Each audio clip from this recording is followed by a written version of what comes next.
Вот и лето прошло, а у нас накопилась очередная порция новостей из мира здоровья и медицины. Здравствуйте, мои хорошие!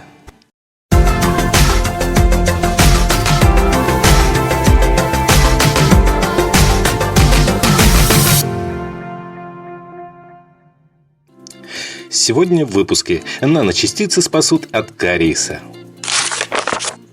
Изобретен уникальный трехмерный принтер для еды.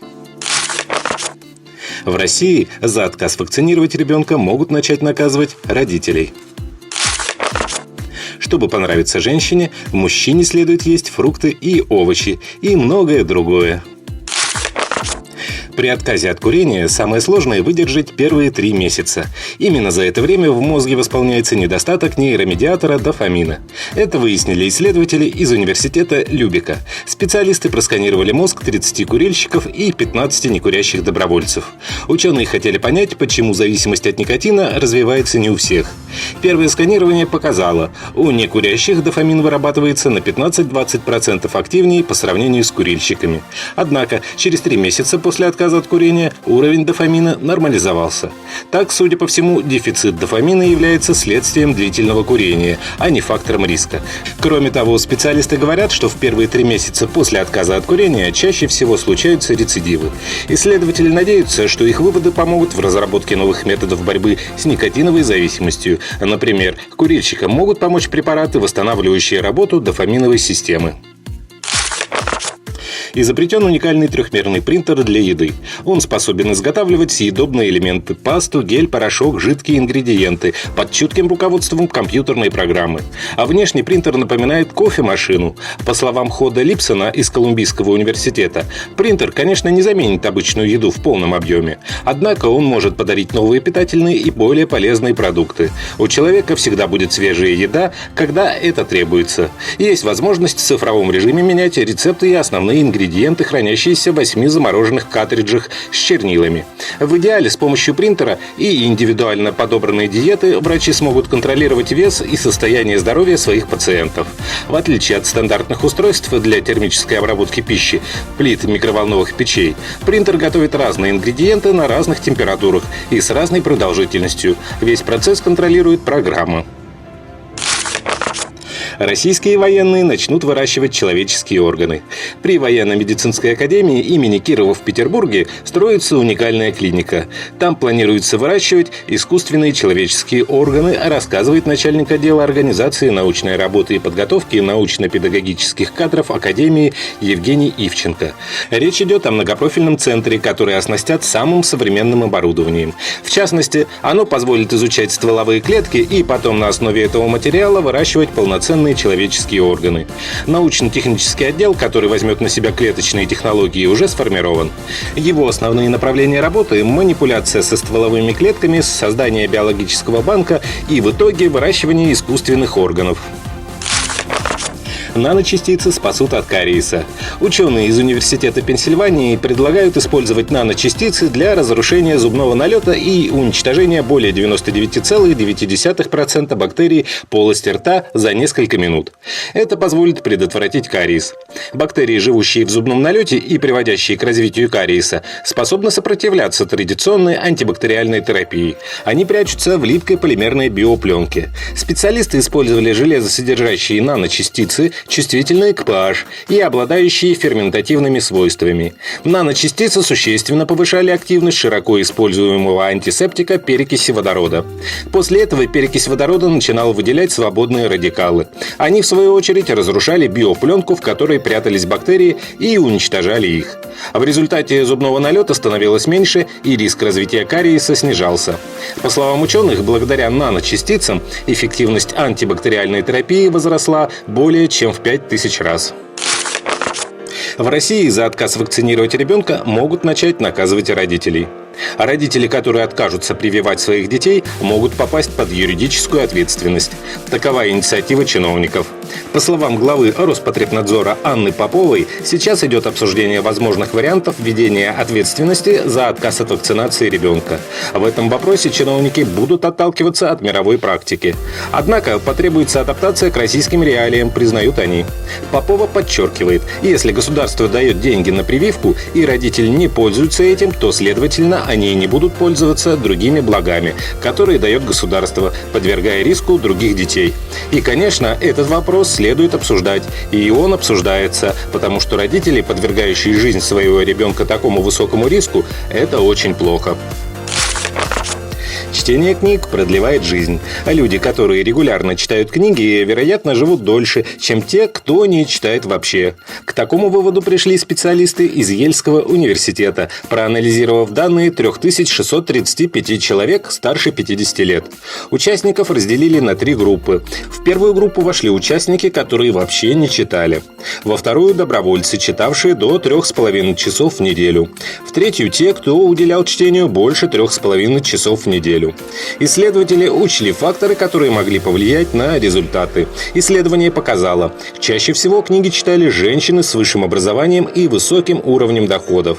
Также ученые установили, что у людей, читавших книги до 3,5 часов в неделю, риск умереть за 12 лет исследования был снижен на 17%, а у тех, кто читал больше, на 23%. Любители чтения в среднем жили на 2 года дольше участников, которые вообще не читали.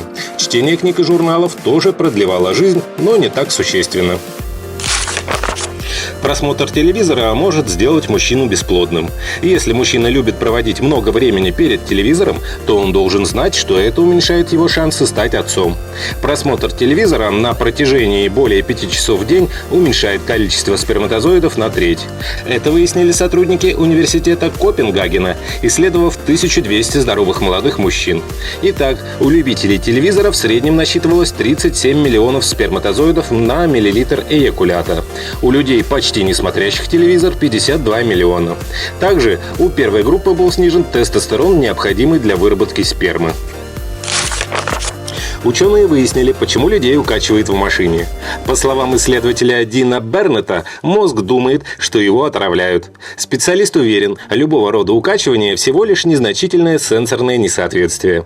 Сам человек, сидящий в кресле автомобиля, не двигается, но вестибулярный аппарат улавливает движение и сообщает мозгу совсем не то, что передают другие органы чувств. Мозг связывает это с действием нейротоксина. Единственное, специалисты пока не могут объяснить, почему морская болезнь есть не у всех, а некоторые ее перерастают. По данным предыдущих исследований, риск морской болезни повышен у тех, кто чаще двигается, в том числе сидя на месте. Ученые активно ищут методы лечения морской болезни. Пока они советуют перед поездкой съедать легкий завтрак с высоким содержанием белка и во время поездки слушать любимую музыку.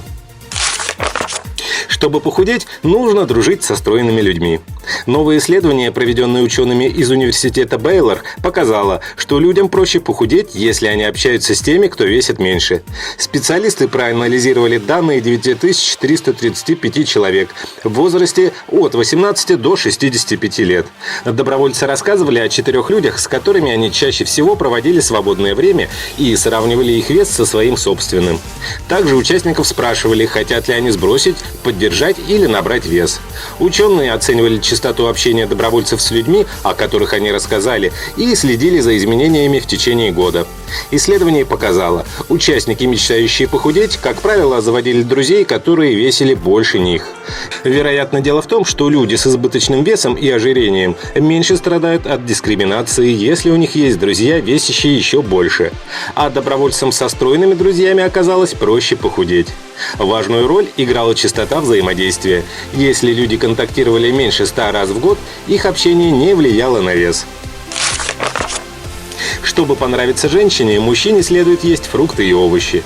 Новое исследование, проведенное в университете Маккуари, показало, запах мужчин, которые едят много фруктов и овощей, кажется представительницам прекрасного пола самым приятным. Они называют его цветочным и сладким. В исследовании приняли участие 9 женщин. Участниц попросили оценить запах пота 43 мужчин. Также исследователи изучили диеты представителей сильного пола. Еще они измерили уровень каротиноидов каротиноидов в организме мужчин, что помогло понять, сколько овощей и фруктов те потребляли. Каротиноидами богата, например, морковь. Ученые обнаружили, что запах пота мужчин с высокими уровнями каротиноидов в организме женщины считали самыми приятными – цветочным, фруктовым и сладким. Пот мужчин, употреблявших много белковых продуктов, таких как мясо, яйца и тофу, по мнению участниц, тоже пах приятно. Его запах был менее химическим. Неприятнее всего пах пот у мужчин, которые употребляли много углеводов, к примеру, макаронных изделий и хлеба. Медики разрешили похрустывать костяшками пальцев. Некоторые люди любят похрустывать суставами пальцев. И долгое время врачи говорили, что это очень вредно и грозит развитием артрита. Но согласно новым исследованиям, похрустывать пальцами не опасно. Университет Калифорнии говорит, что это тренирует пальцы. Ученые собрали группу добровольцев, некоторые никогда не хрустели костяшками, а некоторые делали это до 20 раз в день на протяжении 40 лет. Эксперты попросили ортопедов проанализировать состояние суставов добровольцев, не давая тем дополнительной информации. Врачи оценивали подвижность, силу хвата и прочие показатели. Каждый доброволец попытался похрустеть пальцами. До и после делалось сканирование суставов. Врачи нашли в 62 снимках из 400 следы изменений. Итак, когда сустав похрустывал, на снимке появлялась яркая вспышка. Видимо, происходили динамические изменения в давлении газового пузыря в суставе. И это не сопровождалось ни болью, ни каким-либо другим дискомфортом. А разницы в силе хвата ученые не заметили у добровольцев хрустящих и не хрустящих пальцами. На сегодня это все. Не болейте, ставьте лайки, подписывайтесь на канал, заходите в наши группы в социальных сетях ВКонтакте и Одноклассники, ссылки на которые будут в описании к видео. Здоровья вам!